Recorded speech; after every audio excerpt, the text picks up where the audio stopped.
अस्सलाम वालेकुम। कैसे हैं आप सबकी दुआओं से मैं भी खैरियत से हूँ। आज हम बात करते हैं हिंदू मुस्लिम कपल व्लॉग की आयशा की, जो अपने व्लॉग में बाबा साहेब अम्बेडकर की जयंती पर किसी एक वर्ग को बधाई दे रही है। बाबा साहेब अम्बेडकर हमारे देश के संविधान निर्माता, बहुजन नायक थे, इसलिए उनकी जयंती की लाख लाख बधाइयाँ देशवासियों को। आयशा, एक बात ध्यान रखना, वक्त भी सिखाता है और टीचर भी, पर दोनों में फ़र्क होता है। टीचर सिखाकर इम्तिहान लेता है और वक्त इम्तिहान लेकर सिखाता है। आयशा नाजिया की बात कर रही है। शायद वो ज़्यादा मायके नहीं जा रही हैं क्योंकि इनके दिलों और घरों में सुकून नहीं है, क्योंकि इनके दिल साफ़ ही नहीं है। आयशा तो इतने पाप कर चुकी है, इतने लोगों के दिल दुखा चुकी है, गंदी से गंदी गाली और गंदी ज़बान बोल चुकी है। तूने अपने घर वालों यानी मायके वालों को दुख पहुंचाया, इदरीस के परिवार वालों को दुख पहुंचाया। उसके बावजूद कह रही है कि मैं खुश हूँ। इतने पाप करने के बाद तो खुश रह सकती, तो नाजिया को तो डबल खुश रहना चाहिए। उसकी ज़िंदगी खुशी और सुकून से भरी होनी चाहिए, क्योंकि वो किसी कंट्रोवर्सी में नहीं पड़ती, गंदी गालियाँ नहीं देती, वो न ही तेरी तरह किसी को उंगली करती है। नाजिया की ज़िंदगी और दिल में सुकून है, उसके परिवार में सुकून है, यह साफ दिखाई देता है। अगर तू यूट्यूब की एक दो बहनों, जो शायद तेरी जैसी ही होंगी, उनको लेकर तू घमंड कर सकती है, तो नाजिया के पास तो उसका अपना सगा भरा पूरा परिवार है। इंसान के पास परिवार का सपोर्ट हो तो ज़िंदगी में सुकून अपने आप ही आ जाता है। कामयाबी शेयर नहीं की जाती, कामयाबी नज़र आती है। कामयाबी दिलाने में या कामयाबी की मंजिल तक पहुंचने में कॉम्पिटिटर का ही बहुत बड़ा हाथ होता है। अगर कॉम्पिटिटर ही नहीं होगा तो कामयाबी क्या अपने आप से ले लेगी? आयशा, तू बोल रही है कि मैं दिन भर इस्तग़फ़ार पढ़ती रहती हूँ। इस्तग़फ़ार पढ़ने से आसानी होती है। इस्तग़फ़ार का मतलब भी जानती है तू? जिस ज़बान से ये पाक अल्फाज पढ़ती हैं, थोड़ी देर बाद ही बोलती है कि इब्बू के अब्बा पोटी करने गए हैं। यूट्यूब पर बता रही है कि मेरा पति पोटी करता है। दूसरों के पति पोटी नहीं करते हैं, वो पोटी खाते हैं। छी छी, गंदी औरत, दोगली औरत। तू इंसानों से दोगलापन कर सकती है, मगर उन पाक अल्फाजों को बख्श दे खुदा के लिए। तेरी गंदी ज़बान से इस्तग़फ़ार पढ़कर उन्हें नापाक मत कर। तू कह रही है कि पति पत्नी के बीच प्यार होता है तो ही पति पत्नी साथ रहते हैं। तूने तो दीपावली से पहले व्लॉग में इदरीस को क्या क्या बोला, वो खुद ही देख लें।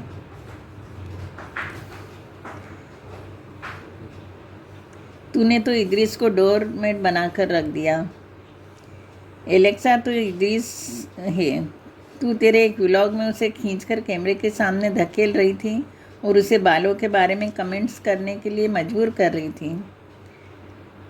तेरे और तेरे एलेक्सा बाबू के बीच में वो केमिस्ट्री है ही नहीं जो नाजिया और बाबू के बीच में है। वो दिखाई भी देती है। कैमरे के सामने अर्धनग्न हालत में तेरा बाबू एलेक्सा घूम सकता है, पलंग पर पड़ा रह सकता है, कैमरे के सामने उस हालत में आ सकता है। इस सब के बावजूद कह रही है कि हमारे इसमें ये सब नहीं होता। क्या नहीं होता है? क्या प्यार से पति को बुलाना, या अर्धनग्न हालत में अपने पति को दिखाना, या किसी बात को मनाने के लिए मजबूर करना? पलंग पर उसके ऊपर औंधा पड़कर बालों में हाथ फेरना और कितना हल्कापन बताएगी। है ना बाबू किया था तभी तो तू भाग कर आई। तब ये बातें दिमाग में नहीं आई कि ये है ना बाबू दूसरे रिलीजन का है, किसी का बेटा है, किसी का भाई है। तेरे गलत कदम से उस एलेक्सा के परिवार में कैसा तूफान आया होगा। मैं ऐसे कई परिवार को पर्सनली जानती हूँ जिनके बेटों ने ऐसे कदम उठाए, उन परिवारों को संभलने में ज़िंदगी गुजर जाती है। अपने पति के यूट्यूब पर धज्जियाँ तो तू उड़ा रही है। जिन बहनों का तू नाम लेती है उनसे भी पूछ लेना कि तू एलेक्सा की धज्जियाँ उड़ाते हुए कैसे लग रही है। आज तूने व्यूज़ पाने के लिए और अपना कंटेंट जो किसी मतलब का भी नहीं था के लिए अपने अर्धनग्न पति को पूरा नग्न कर दिया। एलेक्सा से हाँ बुलवाया, सॉरी बुलवाया और बेटी एलेक्सा पर हाथ उठा रही है। ये औरत कहती है कि मैं कुरान की तिलावत करती हूँ, कभी कहती है कि मैं इस्तग़फ़ार दिन भर पढ़ती हूँ। अगर ये सब करती होती तो साइको औरत कभी गंदी ज़बान नहीं बोलती, क्योंकि कुरान हमें सिखाता है हम अपने आसपास सभी के साथ मोहब्बत और प्रेम से रहें, माँ बाप का सम्मान करें। अगर उनके द्वारा तकलीफ़ पहुँचती है तो उफ़ तक न करें। उसका इनाम आपको दुनिया में और आखिरत दोनों में मिलेगा। यह भी ध्यान रखें कि आपका पड़ोसी भूखा न सोए, वरना मुस्लिम होने के तौर पर यह आपकी हार होगी। किसी बेकसूर का कत्ल न करें, बिना वजह पानी न बहाएं। जो भी आपको इस जीवन में दिया गया है उस पर खुदा का शुक्रिया अदा करें, कमियां न निकालें। जितना ज़्यादा शुक्रिया अदा करेंगे उतना अधिक अल्लाह की रहमतें होंगी और कमी निकालने पर यह रहमतें छीन ली जाएगी।